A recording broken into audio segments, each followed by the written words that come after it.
നമസ്കാരം. ദേവീ സ്തുതികൾ കൊണ്ട് പവിത്രമായ ഈ സായം സന്ധ്യയിൽ എല്ലാ സജ്ജനങ്ങൾക്കും സന്ധ്യാദീപത്തിലേക്ക് സ്വാഗതം.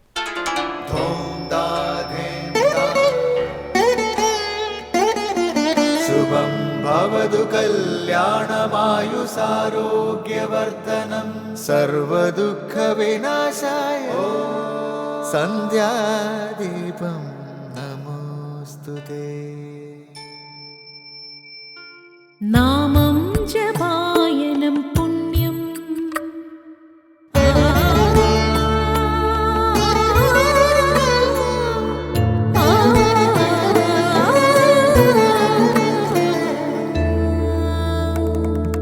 നാമം ജപായനം പുണ്യം നിരുപമദീപാങ്കുരം പോലെ സ്വരശ്രുതിലയവരമതുലം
നവരാത്രി പൂജയുടെ 2ാം ദിനമായ ഇന്ന് ആദിപരാശക്തിയായ ദേവിയെ ബ്രഹ്മചാരിണി ഭാവത്തിലാണ് പൂജിക്കുന്നത്.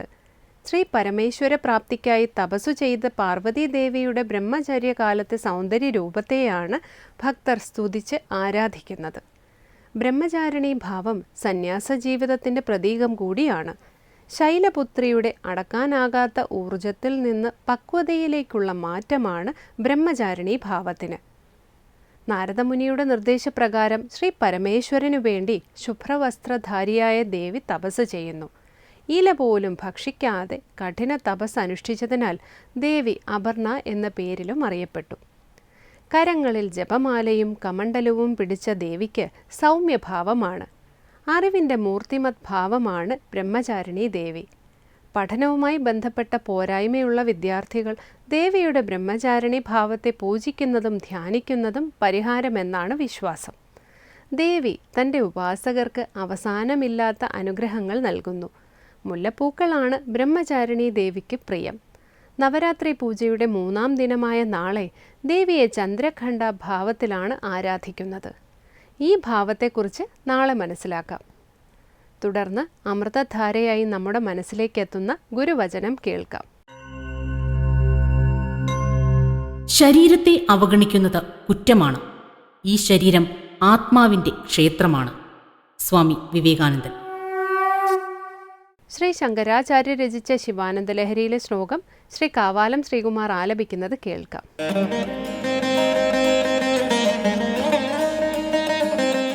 ആകീർണി നഖരാജികാന്തി വിഭവൈരുദ്യത് സുധാവൈഭവൈഃ ആധൗ തേപി ച പത്മരാഗലളിതേ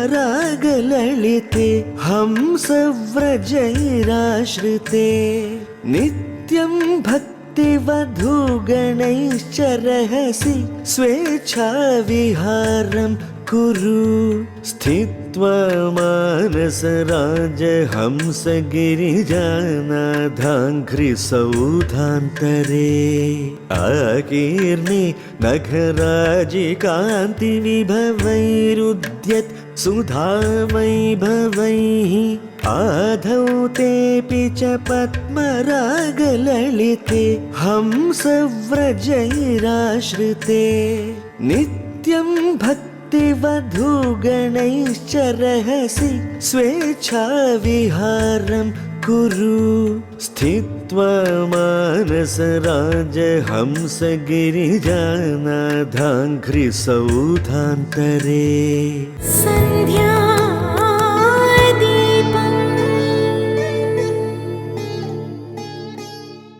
തുടർന്ന് ശാങ്കരകൃതികളെ വ്യാഖ്യാനിക്കുന്ന ശങ്കരസ്തോത്രാമൃതമാണ്. ശ്രീ പരമേശ്വരൻ്റെ പാദങ്ങളാകുന്ന മഹാമാളികയിൽ മനസ്സാകുന്ന ഹംസത്തോട് സ്വന്തം ഇച്ഛയ്ക്കനുസരിച്ച് താമസിക്കൂ എന്ന് വിവരിക്കുന്ന ശിവാനന്ദലഹരിയിലെ 46-ാം ശ്ലോകമാണ് ഇന്ന് ശങ്കരസ്തോത്രാമൃതത്തിൽ സ്വാമി ചിദാനന്ദപുരി വ്യാഖ്യാനിക്കുന്നത്.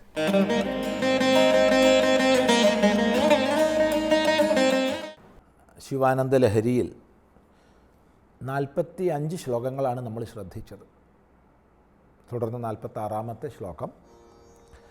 ആകീർണേ നഖരാജി കാന്തി വിഭവൈഃ ഉദ്യത്സുധാ വൈഭവൈഃ ആധൗ തേപി ച പത്മരാഗലളിതേ ഹംസവ്രജൈരാശ്രിതേ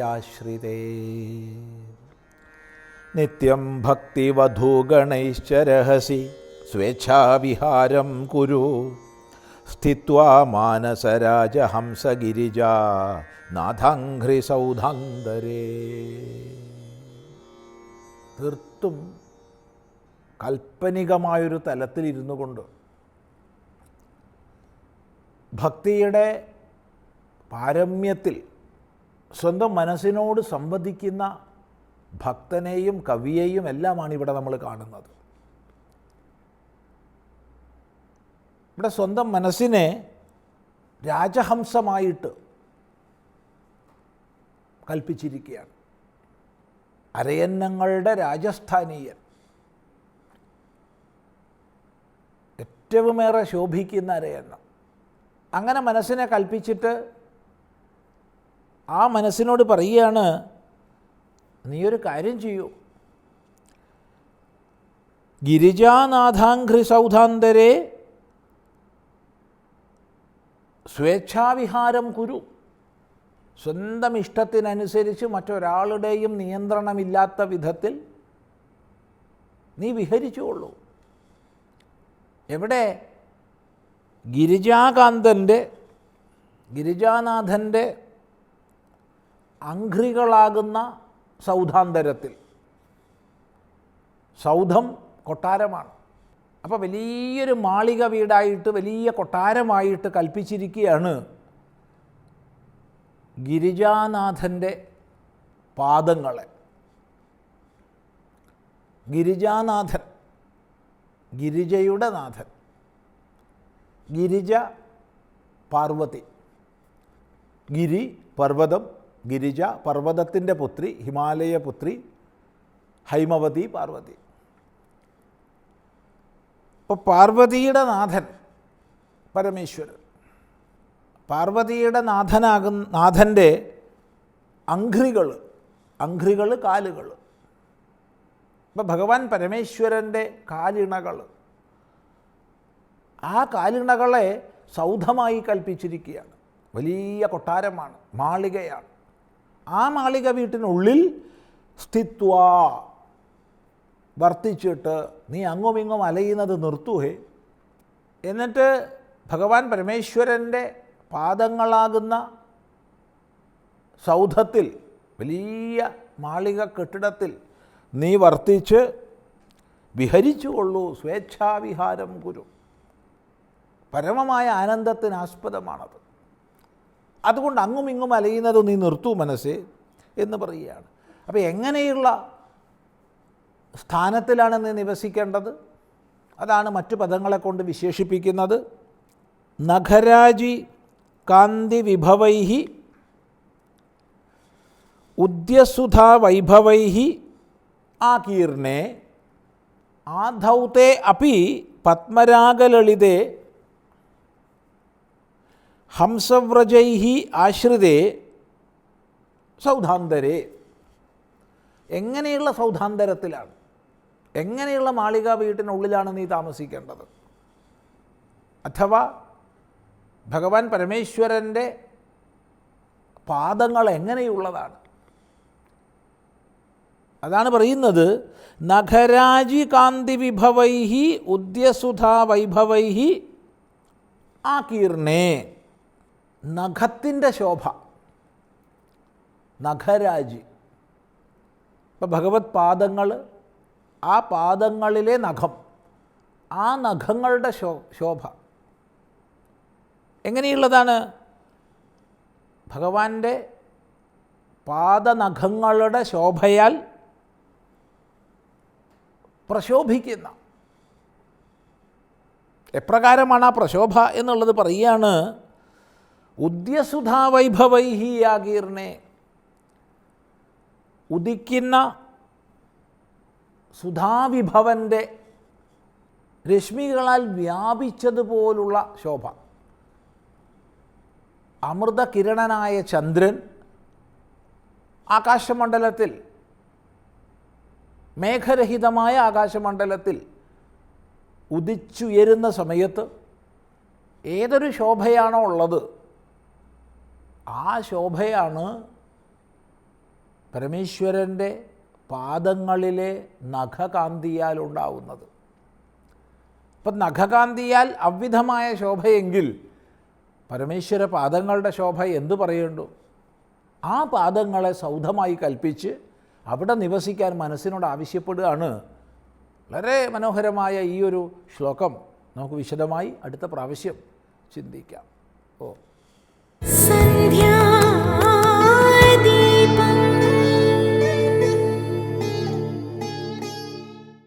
അടുത്തതായി ക്ഷേത്രങ്ങൾ സാധനാ കേന്ദ്രങ്ങൾ എന്ന പങ്ക്തിയിലേക്ക്.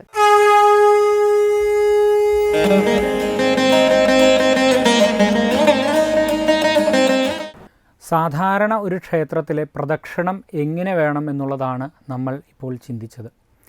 ഇനി ചിന്തിക്കുന്നത് ഒരു ശിവക്ഷേത്രത്തിലുള്ള പ്രദക്ഷിണം എങ്ങനെ വേണം എന്നുള്ളതാണ്. ശിവക്ഷേത്രത്തിൽ വളരെ പ്രത്യേകതകൾ പ്രദക്ഷിണത്തിനുണ്ട് എന്ന് നമുക്കെല്ലാവർക്കും, ക്ഷേത്രവിശ്വാസികളായ എല്ലാവർക്കും അറിയാം. പുറത്തെ പ്രദക്ഷിണം പൂർണ്ണമായിട്ട് പതിവുണ്ടെങ്കിലും നാലമ്പലത്തിനകത്തേക്ക് പ്രവേശിച്ചു കഴിഞ്ഞാൽ പൂർണ്ണമായ പ്രദക്ഷിണം പതിവില്ല.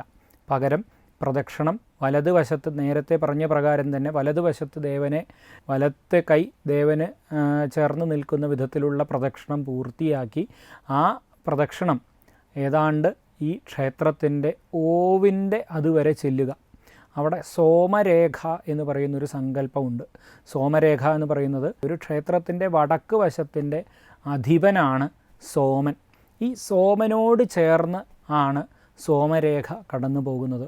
ഈ സോമരേഖ എന്ന് പറയുന്നത് ഒരു ക്ഷേത്രത്തെ സംബന്ധിച്ച്, പ്രത്യേകിച്ച് ഒരു ശിവക്ഷേത്രത്തെ സംബന്ധിച്ചിടത്തോളം ഏറ്റവും പ്രാധാന്യം അർഹിക്കുന്നൊരു സങ്കേതമാണ്. ആ സോമരേഖ മുറിച്ച് കടക്കാതെ തിരിച്ച് വീണ്ടും പ്രദക്ഷിണമായി തന്നെ വന്ന്, അതായത് സോമരേഖ വരെ, അതുവഴി തിരിച്ചു വന്ന് സോമരേഖ വരെ പോയി തൊഴുത് വീണ്ടും നടക്കലേക്ക് വരിക എന്നുള്ളതാണ് ഒരു ശിവക്ഷേത്രത്തിലെ പ്രദക്ഷിണത്തിൻ്റെ ക്രമം. ഈ ശിവക്ഷേത്രത്തിലെ പ്രദക്ഷിണത്തിൻ്റെ ക്രമം എന്തുകൊണ്ട് എന്നുള്ളത് കൂടി നമുക്ക് ചിന്തിക്കേണ്ടതുണ്ട്.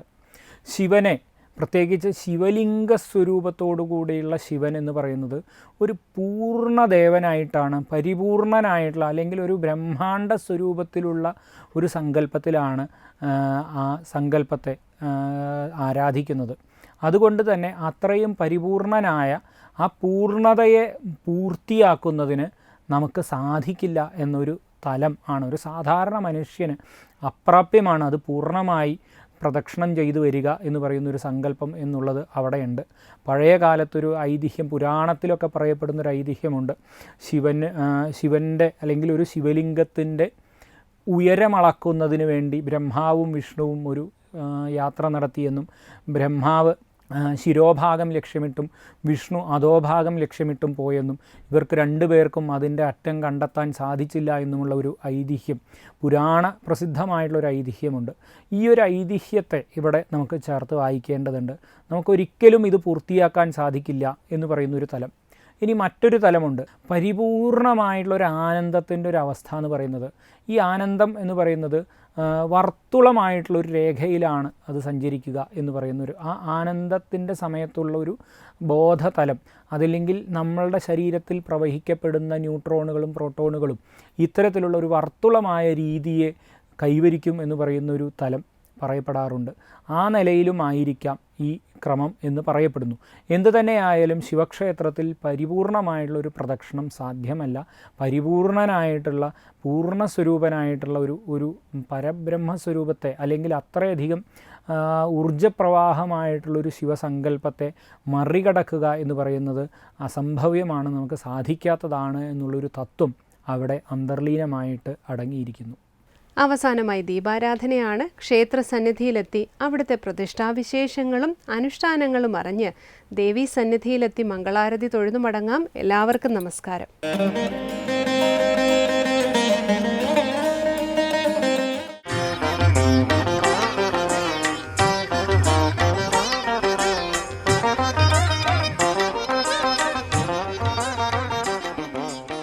ഇത് പനംകുറിശി ഭഗവതി ക്ഷേത്രം. ശത്രു സംഹാരമൂർത്തിയും ഭക്തരക്ഷകയുമായ സാക്ഷാൽ ഭഗവതി ഇവിടെ ഭക്തർക്ക് എല്ലാവിധ അനുഗ്രഹങ്ങളും നൽകി കുടികൊള്ളുന്നു. ഹിമഗിരി തനയേ ഹേമലതേ അംബൈശ്വരി പ്രാചീനങ്ങളും പ്രസിദ്ധങ്ങളുമായ 64 ദുർഗാക്ഷേത്രങ്ങളിൽ ഒന്നത്രേ ശ്രീ പനംകുറിശി ഭഗവതി ക്ഷേത്രം. ഹേമലതേ അംബൈശ്വരി ശ്രീലളിതേ മാമവ ഹിമഗിരി തനയേ. പാലക്കാട് ജില്ലയിലെ മണ്ണാർക്കാട് താലൂക്കിലെ ചെത്തല്ലൂരിൽ സ്ഥിതി ചെയ്യുന്ന പനംകുറിശി ഭഗവതി ക്ഷേത്രത്തിലെ ആചാരാനുഷ്ഠാനങ്ങളും ഐതിഹ്യവും ചരിത്രവും അന്യോന്യം കെട്ടുപിണഞ്ഞു കിടക്കുന്ന ക്ഷേത്രത്തിന്റെ തട്ടക വ്യാപ്തിയും അസാധാരണമത്രേ.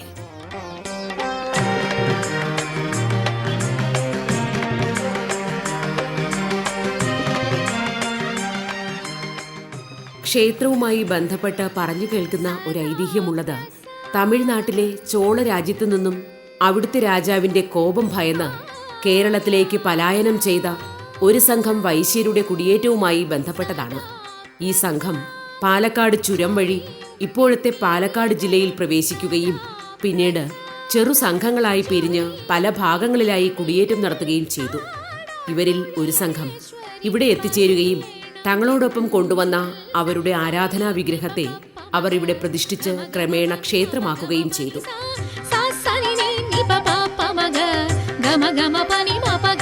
വിളിച്ചാൽ വിളികേൾക്കുന്ന ദേവതയാണ് പനംകുറിശി ഭഗവതി എന്ന് ചെത്തല്ലൂർ ഗ്രാമവാസികൾ വിശ്വസിച്ചു പോരുന്നു. അർജുനരുടെ ഗർവം ശിവേ നിനക്കിന്നും അടക്കാവതല്ലേ. ക്ഷേത്രവും ക്ഷേത്രത്തിലെ പ്രതിഷ്ഠയും വടക്കോട്ട് അഭിമുഖമായാണ് കുടികൊള്ളുന്നത്. ഹിമഗിരി തനയേ ഹേമലതേ അംബൈശ്വരി ശ്രീലളിതേ. പനംകുറിശി ക്ഷേത്രത്തിലെ ശ്രീകോവിൽ ശാല എന്ന വിശേഷ വിഭാഗത്തിൽപ്പെട്ടതാണ്. കിഴക്ക് പടിഞ്ഞാറായി നീണ്ടുകിടക്കുന്ന ശ്രീകോവിലിൽ ബ്രഹ്മാണി, വൈഷ്ണവി തുടങ്ങി സപ്തമാതൃക്കൾ ബിംബരൂപത്തിലും അല്ലാതെയും പ്രതിഷ്ഠിക്കപ്പെട്ടിരിക്കുന്നു. ഹേമലതേ അംബൈശ്വരി ശ്രീലളിതേ. ദാരിക വധാനന്തരമുള്ള ചാമുണ്ടി അഷ്ടബാഹുക്കളോടും കൂടി ശ്രീകോവിലിന് വലത്തേയറ്റത്ത് പരിലസിക്കുന്ന അസാധാരണ വലുപ്പമുള്ള പ്രധാന പ്രതിഷ്ഠയ്ക്ക് ഇടതുവശത്തായി സപ്തമാതൃക്കളുടെ നിരയുമുണ്ട്. ദീർഘചതുരാകൃതിയിലുള്ള ഈ ശ്രീകോവിലിനകത്ത് സപ്തമാതൃക്കളോടുകൂടി ഉത്തരാഭിമുഖമായ ചാമുണ്ടിയാണ് പ്രധാന പ്രതിഷ്ഠ.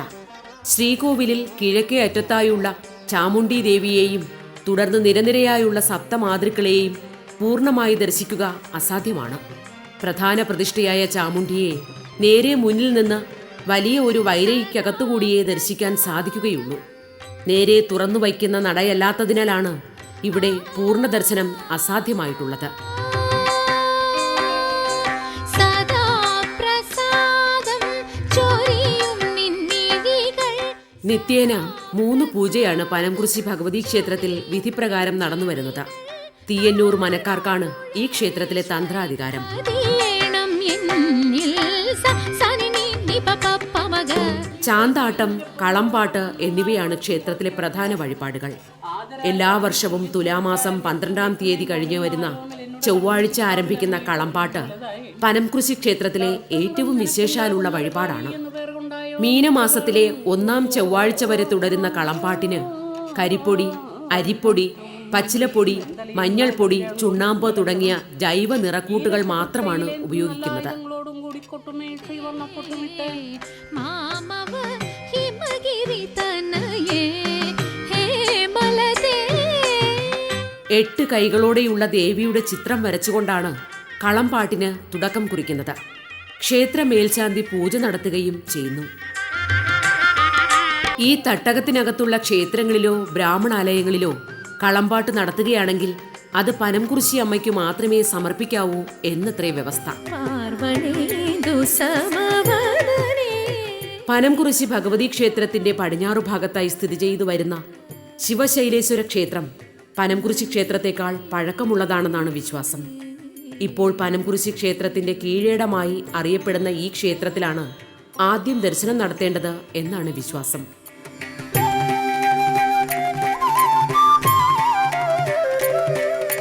ശിവശൈലേശ്വര ക്ഷേത്രത്തിന് സമീപത്തായി വിശാലമായ സ്ഥലത്ത് നിരവധി സർപ്പക്കാവുകളും നിലനിന്നു വരുന്നു. ഇന്ന് വിവിധ കുടുംബക്കാരുടെ നിയന്ത്രണത്തിലാണ് ഒരു പ്രദേശമാകെ വ്യാപിച്ചു കിടക്കുന്ന ഈ സർപ്പക്കാവുകൾ. 8 ദേശങ്ങളുടെ അധിപതിയായ പനംകുറിശിക്കാവിലമ്മയുടെ തിരുമുൻപിൽ എല്ലാ വർഷവും തുലാമാസം 12-ാം തീയതി കഴിഞ്ഞു വരുന്ന 2 ചൊവ്വാഴ്ചകളിൽ ചൊവ്വായ എന്ന ആഘോഷം കൊണ്ടാടപ്പെടുന്നു. ദേവീ പ്രീതിക്കായി ഭക്തർ നേരിട്ട് വന്ന് ക്ഷേത്രമുറ്റത്ത് പായസം സ്വയം പാകം ചെയ്ത് ഭഗവതിക്ക് സമർപ്പിക്കുന്ന ചടങ്ങത്രേ ചൊവ്വായ ആഘോഷം.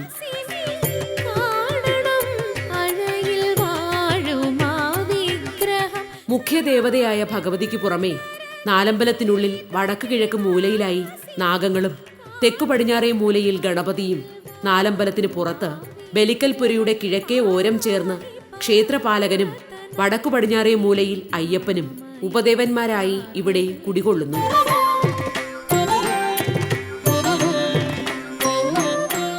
മീനമാസത്തിലെ മകയിരം നക്ഷത്രത്തിൽ നടത്തിവരുന്ന പൂരം പുറപ്പാടാണ് പനംകുറിശി ഭഗവതി ക്ഷേത്രത്തിലെ പ്രധാന വിശേഷ അവസരം.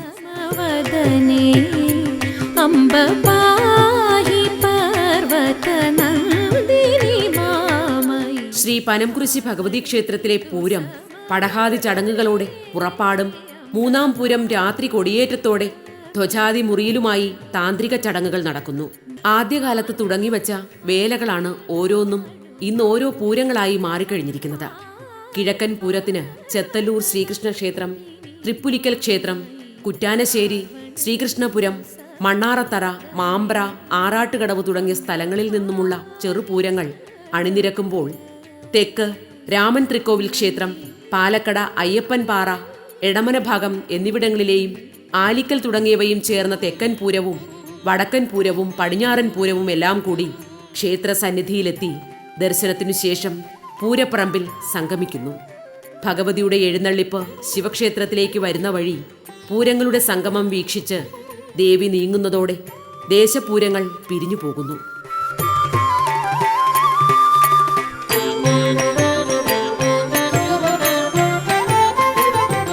പനംകുറിശി ഭഗവതി ക്ഷേത്രത്തിൽ പൂരത്തോടനുബന്ധിച്ച് പല അനുഷ്ഠാന കലകളും നടത്തിവരുന്നു.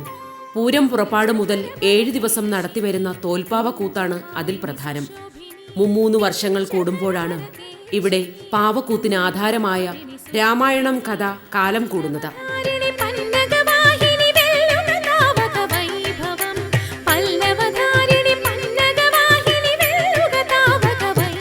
രാമരാവണ യുദ്ധം നേരിട്ട് കാണുവാൻ സാധിക്കാതെ വന്നപ്പോൾ ദേവിക്ക് അച്ഛൻ ശ്രീ പരമേശ്വരൻ ആ കഥ തോൽപ്പാവക്കൂത്ത് രൂപത്തിൽ അവതരിപ്പിക്കുകയാണ് തോൽപ്പാവക്കൂത്ത് വഴിപാടായി നടത്തുന്നതിന് പിന്നിലുള്ള ഐതിഹ്യം. പൂരം പുറപ്പെട്ട് ദേവി ആറാട്ട് കഴിഞ്ഞു വന്ന് പ്രദക്ഷിണം കഴിഞ്ഞ് അകത്തേക്ക് എഴുന്നള്ളിയ ശേഷം ശ്രീലകത്തു നിന്നും മേൽശാന്തി തെളിയിച്ചു നൽകുന്ന കുത്തുവിളക്കും പ്രസാദവും കച്ചയോടൊപ്പം ക്ഷേത്രമൂരാളർ ദേശത്തു പണിക്കർക്ക് തിരുമുൻപിൽ കൊടിമരപ്പുറത്തു വച്ച് ഭഗവതിയെ സാക്ഷിയാക്കി നൽകുന്നു. പണിക്കരിത് ഏറ്റുവാങ്ങി കൂത്തുമാടത്തിലെ ചടങ്ങുകൾ നിർവഹിച്ച ശേഷം ക്ഷേത്രത്തിന്റെ പടിഞ്ഞാറേ നടയിലെത്തി തായമ്പക കൊട്ടി വാദ്യസമേതം കൂത്തുമാടത്തിലെത്തി തമിഴ് ഭാഷയിൽ കഥാകഥനം ആരംഭിക്കുന്നു. ഈ സമയം ക്ഷേത്രത്തിലെ നാലമ്പലത്തിനോട് ചേർന്നുള്ള മാളികത്തറയിൽ കൂത്തു കാണുന്നതിന് ഭഗവതി ഉപവിഷ്ടയാകും എന്നാണ് വിശ്വാസം.